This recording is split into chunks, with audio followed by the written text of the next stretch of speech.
Hola, muy buenos días a todos los asistentes.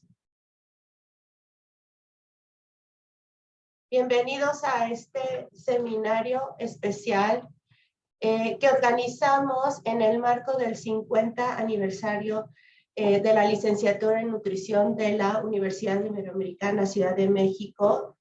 Y hoy realmente tenemos el gusto y el honor de contar con ponentes realmente excepcionales, expertos en este tema que es tan importante y de tanta relevancia para la alimentación y la salud pública.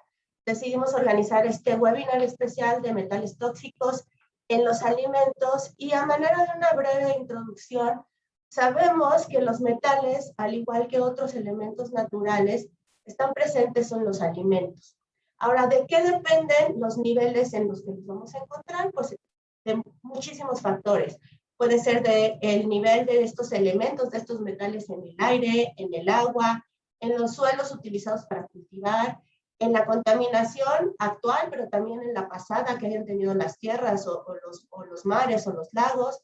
Depende también de la región geográfica, del tipo de cultivo, ya que hay plantas que absorben más metales y también en los procesos de industrialización, también ahí pueden obtener los alimentos metales. También sabemos que algunos metales son benéficos para la salud. Los más conocidos serían el hierro y el zinc. Incluso el hierro y el zinc se agregan intencionalmente a ciertos alimentos como los cereales de caja o fórmulas infantiles con el fin de fortificarlos. Sin embargo, hay metales como el plomo y el mercurio que pueden afectar a la salud de los individuos y una de las vías principales para que ingrese a nuestro organismo son los alimentos. Ahora, la toxicidad de estos metales pesados dependerá de, obviamente, las propiedades del metal, de la cantidad ingerida, pero también de características personales como es la edad o la etapa de la vida, siendo los niños y las mujeres embarazadas los que están más afectados a la toxicidad. Sin más, pues entonces voy a comenzar por presentar a nuestro primer ponente, al doctor Luis Camilo Ríos Castañeda. El doctor Camilo es jefe del Departamento de Neuroquímica del Instituto Nacional de Neurología y Neurocirugía. Pertenece al Sistema Nacional de Investigadores, es SNI3, y él es químico de formación de la Facultad de Química de la UNAM. Tiene un doctorado en ciencias del CINVESTAT del Politécnico en la especialidad de farmacología. Por invitación de la Newton Fund del Reino Unido, el doctor llevó a cabo 2 estancias en Londres y Oxford a través del programa Leaders in Innovation Fellowship. Ha sido director de investigación del Instituto Nacional de Neurología y Neurocirugía y es profesor titular C en la carrera de químico farmacobiólogo y en el programa de maestría y doctorado en ciencias farmacéuticas de la UAM. Su trabajo de investigación se refleja en los más de 300 artículos publicados en revistas científicas internacionales arbitradas, con más de 7,500 citaciones a su obra. El doctor también ha sido tutor o cotutor de 29 alumnos graduados de doctorado, 35 de maestría en ciencias y cerca de 50 de licenciatura en diferentes instituciones de renombre. Ha sido miembro del comité editorial de las revistas Archivos de Neurociencias, Toxicology Letters, Revista Mexicana de Ciencias Farmacéuticas, coeditor de la Revista de Investigación Clínica y es académico numerario de la Academia Nacional de Medicina de México, académico titular de la Academia Nacional de Ciencias Farmacéuticas y académico correspondiente de la Real Academia de Farmacia de España. También ha ganado diversos premios nacionales e internacionales de investigación, como el Premio GEN, el Premio Grasso Wellcome, el Premio de la Western Pharmacology Society, el Premio Nacional de Química, el Premio al Mérito en Neurología y Neurocirugía, el Premio Hidalgo de Ciencia, entre muchísimos otros. Es un gusto tenerlo este día y lo dejo con la plática Toxicología de Metales y Alimentos. Muchas gracias, doctor Camilo, por estar aquí con nosotros. Adelante si quiere compartir su pantalla. Gracias. Quiero agradecer en primer lugar, desde luego, a Alejandra, a la doctora Alejandra Cantoral, por esta oportunidad que tenemos o que nos da, más bien de presentar algunos de los avances de nuestra experiencia en este tema de toxicología o toxicidad de los metales que vienen en los alimentos, es un tema tremendamente importante para la salud de la población, no solo de México, de todo el mundo. Y bueno, me voy a centrar un poco por deformación profesional en la neurotoxicidad de algunos ejemplos de los metales que provienen en los alimentos y qué impacto tienen sobre la salud, fundamentalmente sobre la salud neurológica de las personas expuestas a través de fuentes alimenticias. Los efectos tóxicos de los metales, y aquí me voy a referir en particular durante la plática a los metales plomo, cadmio y manganeso. No quiere decir que sean los únicos, pero sí son como paradigmáticos en cuanto a los efectos que tienen y también paradigmáticos en cuanto al contenido que pueden tener los alimentos de estos diferentes metales. Comparten una característica interesante, que es lo que quizás los hace particularmente dañinos al organismo humano, y es que son metales divalentes. Plomo 2 más, cadmio 2 más, manganeso 2 más. El manganeso tiene otros estados de oxidación, pero el 2 más es el más estable.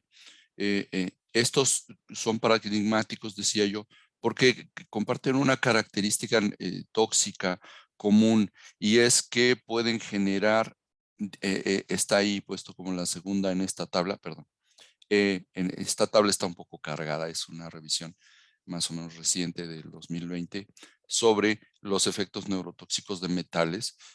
Por ahí está, publicada en Critical Reviews in Toxicology. Y bueno, ¿a qué se refiere esto de la dishomeostasis del calcio, que es uno de los elementos importantísimos, no solamente para la alimentación, sino también para el desarrollo y el funcionamiento adecuado de las células de nuestro organismo, en particular de las neuronas?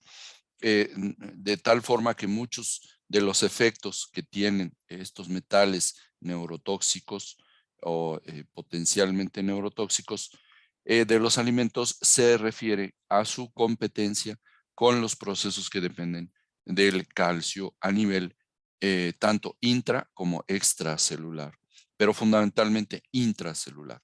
Es decir, hay una competencia como los metales tóxicos, plomo, cadmio y manganeso como ejemplos, tienen una carga 2 más y tienen radios iónicos parecidos al calcio, pues entonces van a competir algunas veces desplazando al cadmio, perdón, al calcio de sus sitios de acción fisiológica, o bien en algunos otros mecanismos, dando un aumento en la señal que depende del calcio.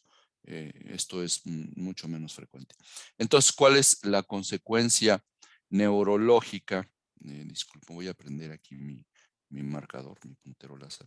¿Cuáles son las consecuencias neurológicas de esta dishomeostasis de calcio? Bueno, degeneración y muerte neuronal es una de ellas. Y se han asociado algunos de estos metales, por ejemplo, con la enfermedad de Parkinson. Hay por ejemplo, un parkinsonismo asociado a la exposición a manganeso, la esclerosis lateral amiotrófica y la propia en la enfermedad de Alzheimer, por ejemplo, se han relacionado, por ejemplo, con una exposición alta a plomo. Esta dishomeostasis, entonces, de calcio inducida por los metales pesados, metales tóxicos, que se da, por ejemplo, muy claramente en la entrada de calcio a través de esta proteína, que es el receptor para N-metil de glutamato del tipo N-metil de aspartato. Este tiene un canal por el que generalmente ingresa el calcio. Bueno, ese calcio puede ser inhibido, esa entrada de calcio, por cadmio y manganeso, por ejemplo, o bien puede ser también regulado a través de uniones alostéricas por plomo, o también de nuevo por el cadmio. Entonces, esto hace que la función de este receptor para glutamato, que es un neurotransmisor excitatorio en el cerebro, se vea inhibida. ¿Por qué es importante este receptor NMDA para el glutamato? Porque está implicado en los procesos de memoria y aprendizaje, es decir, la interferencia con este receptor NMDA de glutamato puede dar lugar a problemas cognitivos, particularmente en niños expuestos a cadmio, manganeso o plomo, como ya se ha demostrado en la literatura mundial. Estos tres elementos pueden producir daño cognitivo. ¿Por qué pueden producir daño cognitivo? Bueno, aquí hay un ejemplo que publicamos en la revista Behavioral Brain Research ya hace mucho tiempo, en donde una de las funciones del calcio en las neuronas es la de producir el óxido nítrico. El óxido nítrico es un neurotransmisor. Inicialmente se dijo que se pensó que era un neurotransmisor retrógrado, es decir, iba de la postsinapsis a la presinapsis. Disculpen que hable en términos técnicos de neurociencias, pero bueno, la idea aquí es que este óxido nítrico que se sintetiza a partir del aminoácido arginina, ¿verdad? Participa en los procesos de memoria y aprendizaje de manera directa. Nosotros, por ejemplo, en este estudio, bueno, aquí está el título del estudio, encontramos un déficit cognitivo en animales, en ratitas, que fueron intoxicadas con plomo. Y esto lo relacionamos precisamente con una de las funciones del calcio, que es inducir la síntesis de este óxido nítrico. El óxido nítrico se sintetiza en las neuronas y en las células endoteliales a partir de la entrada de calcio a estas células, de tal forma que si no entra calcio, no hay producción de óxido nítrico, particularmente en las neuronas. Esto es muy importante. Entonces, lo que vimos ahí es que había un déficit que podríamos ver aquí como una disminución en este potencial que se llama potencial excitatorio postsináptico inducido con una descarga eléctrica. No me voy a meter en los detalles. Créanme ustedes, entre más pequeño es este potencial excitatorio postsináptico, menos funcionalidad del receptor NMDA para el glutamato y por lo tanto un déficit en la producción de óxido nítrico que depende exclusivamente de la entrada de este calcio al interior de la célula. Esto se vio particularmente correlacionado con las concentraciones de o la actividad de la sintasa de óxido nítrico, en particular en el hipocampo. El hipocampo es la región cerebral que participa de manera principal en la producción de este óxido nítrico y en los procesos de memoria espacial, fundamentalmente. Entonces decía yo, aquí estamos viendo la actividad de la sintasa de óxido nítrico. Esta se mide con un producto que es la L-citrulina, que se produce por la oxidación de L-arginina.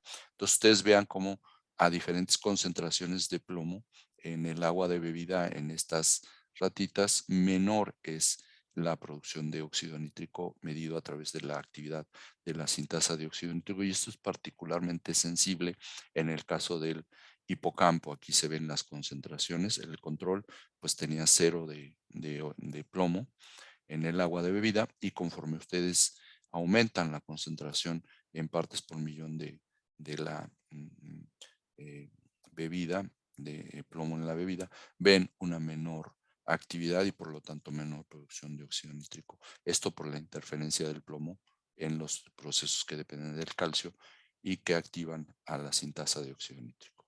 Aquí se ve una correlación negativa, como ustedes pueden ver, particularmente es muy significativa en hipocampo, aunque ocurre también en cerebelo, en donde a una mayor concentración de plomo, por ejemplo, ven ustedes una menor actividad de la sintasa de óxido nítrico. Si me refiero a esta gráfica, donde mayor concentración de plomo en microgramos por decilitro, menor es la funcionalidad de la sintasa de óxido nítrico. Hay menos óxido nítrico en las neuronas y por lo tanto se produce el déficit cognitivo.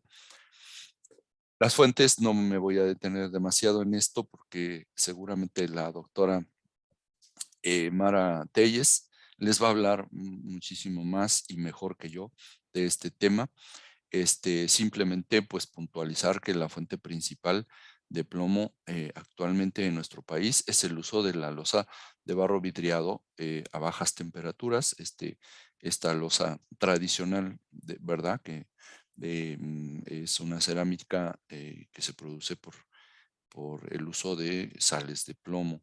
Actualmente, bueno, ya se tiene cerámica libre de plomo. Sin embargo, la transición tecnológica es increíble, pero es muy complicada. Tenemos muchos eh, alfareros que se dedican a la producción de esta loza de barro vidriado a baja temperatura. Y bueno, se han producido cerámicas ya en nuestro país libres de plomo gracias a la colaboración de esta eh, interesante fundación que se ha preocupado por sustituir la loza vidriada con plomo por loza libre de plomo en nuestro país. Para que vean ustedes el impacto que tiene esto, pues ustedes pueden ver aquí del lado izquierdo donde dice 1, tenemos una muestra de Sonora. En el norte del país se usa muy poco la loza de barro vidriado. Vean ustedes, las concentraciones son muy bajas, abajo de 5. La norma actual en México es 5 microgramos de plomo por decilitro de sangre. Vean ustedes cómo en la zona de Hidalgo, en el centro del país, esto no ocurre, hay valores verdaderamente muy preocupantes aquí de franca intoxicación por plomo, en este caso el 572, y en general, de hecho, la media está por arriba o la mediana está muy cerca del valor criterio para definir toxicidad por plomo, que por cierto ya se debe bajar o está por bajarse en nuestro país a 1. Ya no queremos que sea 5, sino que sea 1. Y ahí muy probablemente tengamos problema aún en Sonora o en el norte del país, donde no tenemos exposición por losa de barro, en teoría. Aquí la diferencia entre Sonora e Hidalgo es justamente en Hidalgo hay mucha prevalencia del uso de esta losa, en cambio en Sonora no es así. Bueno, este es un estudio que hicimos hace poco, relativamente, donde quisimos ver cuánto plomo había en la losa de barro, ¿verdad? Y vean ustedes, se supone que era la mayor parte de las piezas que recogimos aquí en el Estado de México eran sin plomo, eran ya de la losa libre de plomo. Sin embargo, aún esta losa libera una cantidad muy alta de plomo al agua de bebida. Es una limonada preparada en el contenedor, un contenedor de vidrio y un contenedor de losa de barro vidriado. Las piezas individuales, vean ustedes, algunas de ellas sí están por abajo. Quiere decir que ya están con la nueva tecnología donde ya no se usa plomo como fundente para lograr el brillo en la pieza cerámica, pero sí hay algunas otras que tienen concentraciones muy altas, probablemente sean losa de barro que no usa estos fundentes nuevos para la cerámica. Aquí, bueno, otro de los efectos que puede producir la competencia con calcio del plomo es la muerte por apoptosis. Aquí vimos algunos marcadores de apoptosis elevados en animalitos expuestos a este plomo proveniente de la losa de barro que ya mencioné hace rato. Ustedes pueden consultar este artículo completo. Más adelante pongo la referencia. Entonces, con plomo y sin plomo, vean ustedes la caspasa 3, es la caspasa final en el grupo de enzimas llamadas caspasas que dan lugar a la muerte neuronal por apoptosis. Es fragmentación del ADN de la célula, de la neurona.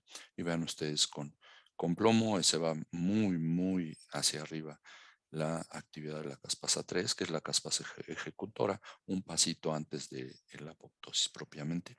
Sin plomo tenemos una apoptosis relativamente mucho más baja. Esto en cerebelo, la caspasa 9 también está elevada. Entonces, ¿qué pasa con los mecanismos de toxicidad de los metales? Tomando como ejemplo el plomo, hay una interacción entre el plomo con el calcio, tanto en los mecanismos de transmisión y la producción de óxido nítrico, como en la muerte celular inducida por la apoptosis, en particular por el proceso dependiente de caspasas. El manganeso también es un elemento importante en la toxicidad. Aquí hay que hacerlo comparativamente con plomo. El manganeso sí tiene funciones, es un elemento traza esencial. ¿Qué quiere decir esto? Que el funcionamiento normal de nuestras células requiere una concentración de manganeso mínima. Así es que tenemos una dosis respuesta en forma de U. La deficiencia de manganeso produce efectos tóxicos o dañinos. Hay una zona de homeostasis de manganeso en donde se funciona bien el organismo, y luego a concentraciones muy elevadas tenemos otra vez un problema de toxicidad, ¿verdad? Entonces aquí ya se sabe que la principal o una de las principales fuentes de exposición son las fuentes ambientales a través de la vía aérea, ¿verdad? Este estudio lo publicamos en Target Perspectives, y encontramos que había daño intelectual, daño cognitivo en niños viviendo cerca de una área de explotación minera de manganeso. No les voy a hablar de esto porque este seminario está enfocado en los alimentos, pero entonces aquí les puedo dar este dato. El manganeso que viene en la dieta, después de la exposición ambiental, el factor principal de exposición a manganeso es la dieta, los alimentos. Y el manganeso se elimina en un 99% en el ser humano por la vía biliar. ¿Esto qué quiere decir? Que si tenemos algún problema hepático, el alimento se puede convertir en una fuente tóxica, vamos a decir, de manganeso en el ser humano, porque el hígado es el encargado de eliminar el 99% del manganeso del organismo. Y entonces se ha implicado al manganeso, a la toxicidad de manganeso, en esta enfermedad que es la encefalopatía hepática. Es un daño al cerebro que se produce por problemas ya sea de cirrosis muy graves o de insuficiencia hepática. Y bueno, lo que se ha visto en estudios de resonancia magnética es que hayan unas acumulaciones, por ejemplo, aquí en esta imagen de T1, en imagen de resonancia magnética nuclear del cerebro, se ven estas zonas que aparecen en T1 como formas claras de un elemento paramagnético. Después, en estudios postmortem, se ha determinado que este elemento es el manganeso. Entonces, hay una hipermanganesemia cerebral específica en pacientes que tienen encefalopatía hepática o daño hepático grave, insuficiencia hepática. Entonces, esta patología se acompaña de una serie de manifestaciones extrapiramidales, las llamamos en neurociencias, es decir, movimientos incontrolados, asterixis, movimientos así en forma de aleteo, y una especie de parkinsonismo por la encefalopatía, por el daño hepático. Entonces, entra el manganeso por el alimento de manera normal, pero no podemos excretarlo adecuadamente si hay un daño hepático. Se acumula el manganeso en las zonas que tienen receptores para transferrina, porque el manganeso se comporta como fierro un poquito, y entonces se va acumulando particularmente en el globus pálidos, esta zona que se ve aquí como circulito estriado, esa es el globus pálidos, dando como resultado una serie de manifestaciones clínicas. Otra de las cosas que ocurre en la encefalopatía hepática es el edema cerebral que se puede ver también alrededor, muy probablemente, de estos depósitos de manganeso.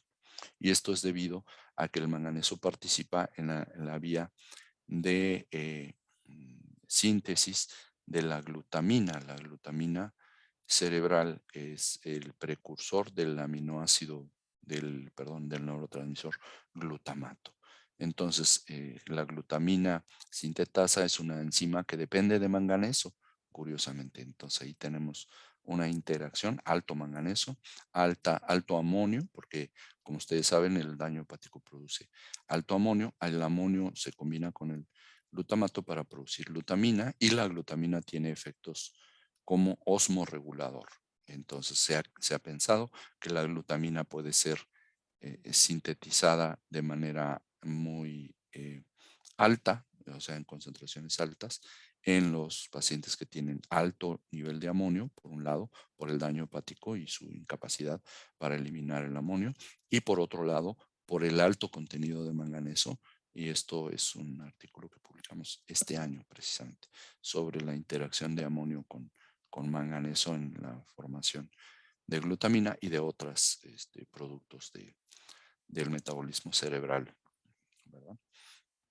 Entonces se cree que, por ejemplo, la astrocitosis, la muerte celular de astroglía que se ve en los pacientes que mueren con encefalopatía hepática, sea probablemente relacionada con este efecto dual del amonio elevado y el manganeso elevado.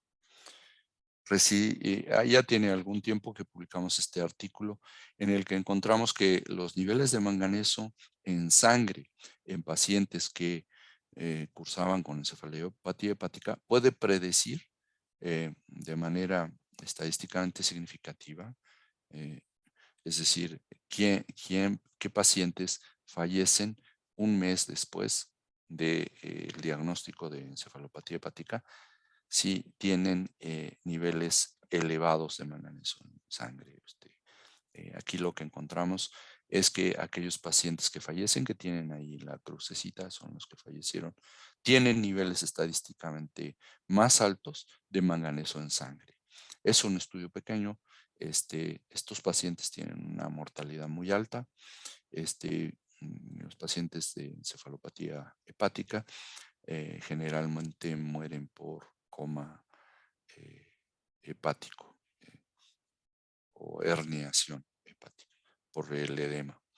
Entonces, aquí lo que encontramos es que efectivamente aquellos que tienen niveles más altos de manganeso en sangre son los que desafortunadamente fallecen. Esto nos puede permitir plantear al manganeso en sangre como un marcador de gravedad de la encefalopatía hepática. El cadmio es el otro metal divalente del que les voy a hablar muy rápidamente. La fuente principal de cadmio es el tabaquismo. Aquí lo encontramos en este estudio en niños en la Ciudad de México, pero también hicimos un estudio en diferentes zonas de la ciudad y encontramos que la concentración de cadmio en sangre se relaciona con el consumo de chorizo y de otros embutidos. Por ejemplo, el hígado, carne de hígado de animales. El consumo de estos animales, pues, aplicamos una encuesta y ahí encontramos que el cadmio se incrementaba en la sangre en aquellas personas, por un lado, que fumaban, aquí se ve muy claramente, pero también en aquellas personas que consumían embutidos. Esto se debe a que el cadmio se biomagnifica y queda acumulado en las vísceras de los animales. También encontramos elevados niveles de cadmio en sangre en personas que consumen salchichas y jamón. aun cuando sea jamón de pavo. Entonces, bueno, ahí tenemos un foco rojo que tenemos que seguir investigando el cadmio, el contenido de cadmio en los alimentos, particularmente en los embutidos. Estas son algunas revisiones del tema, como les decía. Bueno, este es de neurotoxicidad de cadmio, por si quieren saber un poquito más. Aquí hay una hipótesis que publicamos en 2018 de que la agresividad en las personas puede estar inducida por una exposición a plomo. La agresividad no es lo mismo que la violencia, pero sí contiene mecanismos parecidos. Esta es una revisión sobre la neurotoxicidad de plomo y su interacción en nuestro sistema nervioso central con la síntesis de óxido nítrico. Y bueno, esta es una revisión, ya está un poquito vieja, ya necesitamos hacer una nueva revisión sobre la acumulación de manganeso en el sistema nervioso central y las patologías asociadas. Ahí discutimos un poquito más a fondo sobre el papel del manganeso en la encefalopatía hepática. Pues muchas gracias. Estos son nuestros colaboradores. No los menciono a todos, pero son los más relevantes. Muchas gracias.